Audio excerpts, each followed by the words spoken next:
बारिश का कहर और आम का घर। एक जंगल में सभी पक्षी और जानवर बड़े ही प्यार और सम्मान के साथ रहते थे। जंगल बहुत ही खूबसूरत था। इस जंगल में एक आम का पेड़ था जिसमें बहुत ही मीठे आम लगा करते थे। इन आमों को सभी जानवर बड़े ही चाव से खाते थे। इसी वजह से ये आम का पेड़ पूरे जंगल में मशहूर था। पर गोल्डी बाज इस पेड़ से बुरी तरह से जला करता था। सारे पेड़ मेरे जंगल में हैं।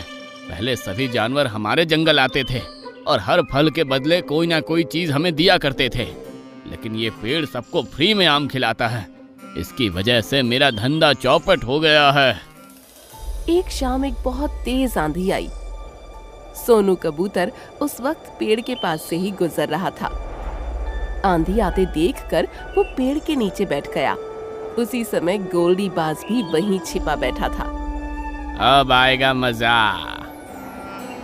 उसने एक पत्थर उठाया और पेड़ की टहनी पर छोड़ दिया।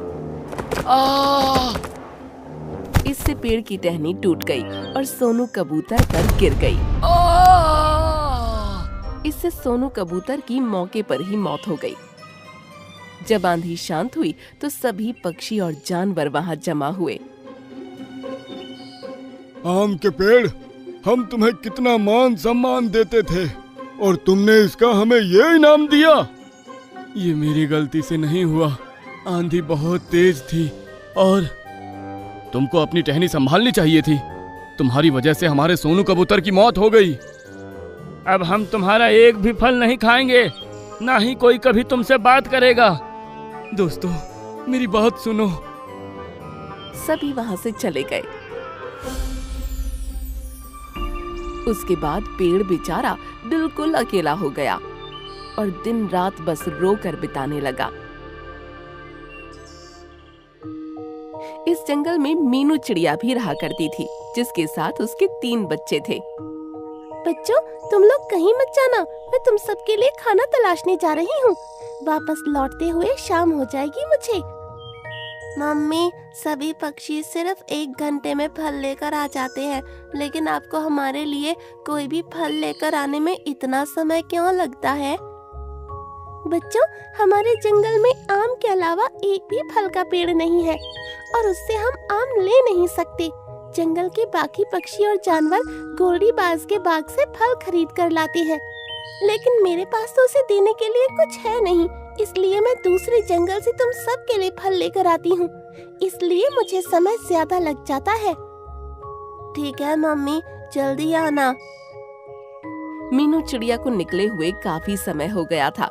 बच्चे उसका इंतजार कर रहे थे, लेकिन उसके आने से पहले ही मौसम बदला और तेज बारिश शुरू हो गई। अरे ये क्या हुआ? मम्मी तो अभी लौटी भी नहीं। हे भगवान, हमारी मम्मी को हिफाजत करना। तभी वहाँ गोल्डी बाज आ गया। मीनू चिड़िया, कहाँ है ये मीनू चिड़िया? उसे देखकर सभी बच्चे डर गए और आसपास के पक्षी वहाँ जमा हो गए। क्या हुआ गोल्डी बाज, क्यों बच्चों पर भड़क रहे हो?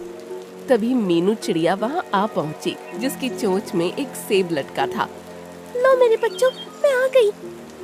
तभी उसने बाकी पक्षियों को देखा। गोल्डी बाज, तुम यहाँ क्या कर रहे हो?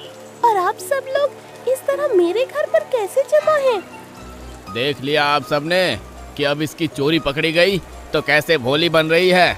ये रोजाना मेरे बाग से फल चुरा कर आती है और अपने बच्चों को खिलाती है। अरे, मैंने ऐसा कुछ नहीं किया। मैं तो बहुत मुश्किल से दूसरे जंगलों से अपने बच्चों के लिए फल ढूंढ कर लाती हूँ। मीनू, ये बात ठीक नहीं है। तुम गोल्डी बाज के जंगल से फल चोरी करके अपने बच्चों को खिलाती हो। हाँ, इसके पास मुझे देने के लिए कुछ नहीं है ना, इसलिए ये ऐसा करती है और ये दिखाती है कि दूर जंगलों से फल लेकर आती है। काफी लंबी बहस हुई, लेकिन मीनू अपने आप को सच्ची साबित न कर पाई। मीनू, ये बात हमारे जंगल के लिए बिल्कुल भी ठीक नहीं है। तुमको अभी के अभी गोल्डी बाज के फलों की कीमत चुकानी पड़ेगी। मैं भला इसे क्या दे सकती हूँ? मेरे पास देने को कुछ नहीं है। तुम्हारे पास कुछ नहीं है तो क्या हुआ? ये घर तो है। इतने दिनों से तुम फल चुरा कर ला रही हो, तो इतनी कीमत तो बनती है। कि ये घर मेरे हिस्से में आ जाए। ऐसा मत कहो, ये घर भला मैं तुमको दे दूंगी तो मैं और मेरे बच्चे कहाँ जाएंगे? वैसे भी कितनी तेज बारिश हो रही है। मीनू, तुमको ये घर छोड़कर जाना ही पड़ेगा, वरना ये गोल्डी बाज के साथ नाइंसाफी होगी। सभी पक्षियों ने मिलकर उसे घर से निकाल दिया। गोल्डी बाज बहुत खुश हुआ। चलो बच्चों, बारिश पड़ रही है, हमें अपने लिए आशियाना ढूंढना पड़ेगा। बारिश बहुत जोरों की थी। मीनू बेचारी अपने तीनों बच्चों के साथ पूरी ताकत के साथ उड़ रही थी। भीगे पंखों के साथ उड़ना बहुत मुश्किल हो रहा था, लेकिन उसके दिल की बेचैनी उसे उड़ने की हिम्मत दे रही थी। मगर बच्चे आखिर कब तक उड़ पाते? मम्मी, हमसे उड़ा नहीं जा रहा। तुम हिम्मत वाली माँ के बच्चे हो, ऐसे हिम्मत ना हारो, उड़ने की कोशिश करो।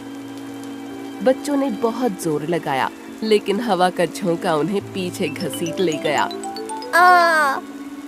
बच्चों! तीनों बच्चे आम के पेड़ के नीचे आकर गिरे। यहाँ उनको हवा भी नहीं लग रही थी और उसके आसपास पानी भी नहीं भरा था। मीनू चिड़िया भी वहाँ पहुँची। अरे मीनू चिड़िया, तुम इतनी बारिश में बच्चों के साथ कहाँ निकली फिर रही हो? तुमको घर में होना चाहिए। हाँ आम के पेड़, मैं तो घर में ही थी, लेकिन उस गोल्डी बाज ने मुझ पर ऐसा इल्जाम लगाया कि जंगल के पक्षियों ने मुझे मेरे ही घर से निकाल दिया। उस दुष्ट का तो काम ही यही है। कोई बात नहीं, अब तुम आराम से रह सकती हो। तुमको अब किसी की परवाह करने की जरूरत नहीं है। भला मैं कहाँ रहूंगी? पहले तुम सभी अपनी भूख शांत करो। ये कहकर उसने 4 आम गिरा दिए। अरे वाह, इतने बड़े बड़े आम! बच्चे खुशी से आम खाने लगे। उनको देखकर मीनू खुश हुई और वो भी आम को खाने लगी। उसके बाद वो बोली, शुक्रिया आम के पेड़, अब हम चलते हैं। नहीं, तुमको कहीं जाने की जरूरत नहीं है। मैं तुमको आम का घर बनाकर देता हूँ। क्या कहा? आम का घर? वो कैसे? अभी देखो। ये कहकर उसने कई सारे आम गिरा दिए और उन आमों का एक घर बन गया। अरे वाह, ये तो कितना खूबसूरत घर लग रहा है। मम्मी, क्या हम इसमें जा सकते हैं? क्यों नहीं बच्चों, तुम और मीनू आराम से इसमें रह सकते हो। ये सुनकर बच्चे खुश हो गए और फिर मीनू समेत वो उस घर के अंदर चले गए। घर में बैठने के लिए आम की कुर्सियां बनी हुई थीं और उसमें एक खिड़की के जरिए बाहर का नजारा दिख रहा था। पेड़ भी नजर आ रहा था।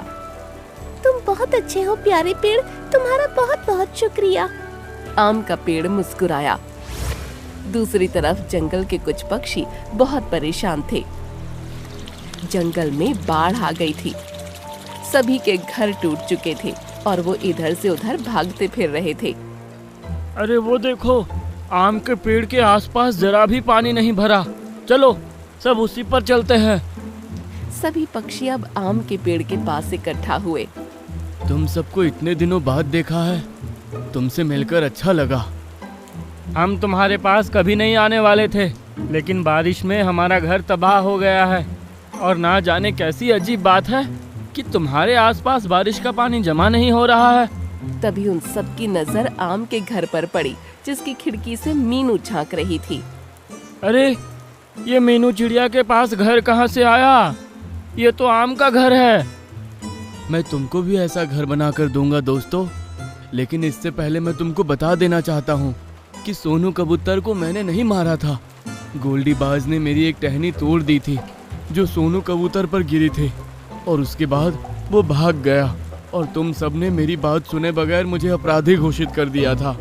ये सुनकर सभी पक्षी हैरान रह गए। गोल्डी बाज इतना धूर्त है, हमें तो इसका अंदाजा भी नहीं था। तुम सभी भीगे हुए हो, ठंड भी बहुत हो रही है। मैं तुम सबके लिए ऐसा घर बनाकर देता हूँ, तुम इसमें आराम से रह सकोगे। ये कहकर आम के पेड़ ने बहुत सारे फल गिरा दिए और उन सभी फलों से 4 आम के घर और बन गए। अरे वाह, ये घर तो कितने प्यारे हैं। लेकिन भला ये घर अपने आप कैसे तैयार हो गए? जब तुम लोगों ने मेरे पास आना और मेरे फल खाना बंद कर दिया था, तो मैं दिन रात रोता रहता था। ऐसे में एक परी मेरे पास आई थी और उसी ने मेरे आम खाकर मुझे दुआ दी थी कि चाहे कोई भी मौसम आए वो मुझे किसी तरह का कोई नुकसान नहीं पहुंचा सकेगा और मैं जब भी चाहूंगा अपने आमों के जरिए परेशानी में फंसे हर एक जंगलवासी की मदद कर सकूंगा। तुम हमें माफ कर दो प्यारे पेड़, हमसे बहुत बड़ी गलती हो गई और इन सुंदर घरों के लिए शुक्रिया। ये सुनकर पेड़ खुश हो गया। सभी पक्षी अपने अपने घरों में चले गए। वाओ! सभी को घर बहुत पसंद आए और ये सभी खिड़की से बाहर बारिश का नजारा देखने लगे। तभी गोल्डी बाज वहां आया। ये क्या, तुम सब इस आम के पेड़ के पास बैठे हो, ये जानते हुए भी कि ये हत्यारा है? हमें तुम्हारी सारी चालाकी समझ आ गई है गोल्डी, अब हमारे जंगल से दफा हो जाओ। ये सुनकर गोल्डी को बहुत गुस्सा आया। तभी उस पर बिजली गिरी जिससे वो झटका खाकर जमीन पर गिर गया और पेड़ समेत सभी पक्षी उसे देखकर जोर जोर से हंसने लगे।